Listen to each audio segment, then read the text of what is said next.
All right, a lot of people are wondering if we can put our Edison drivetrain not just in a logging truck, but in other things like RVs. And yes, we absolutely can. When we did that initial round of investment, I made a point of personally phoning everybody that invested over $1,000.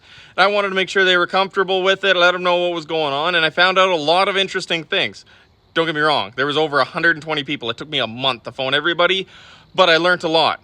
See, one of our investors makes motorhomes. They want our drivetrain because it doesn't make sense for a motorhome to have a traditional drive. You see, you put an X15 Cummins in there, big 15-liter engine, just to move the RV down the road, and then it needs another generator so that the RV can run it. Wherever it's camping, it can run all of its power.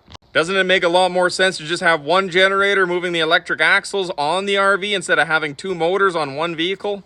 Another one of our investors makes service rigs like this. It needs a motor to move the service rig to site, but then another truck has to bring a generator or a light plant in order to run all the equipment on the service rigs. Why not just have the generator on the service rig?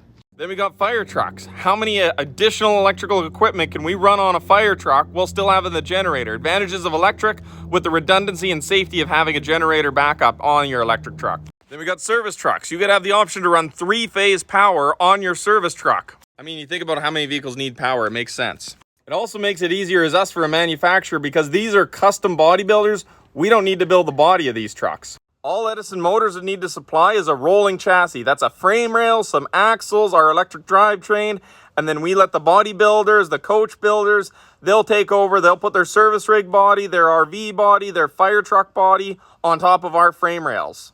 How much easier is it to be a manufacturer if all you got to do is provide the frame rails for a truck?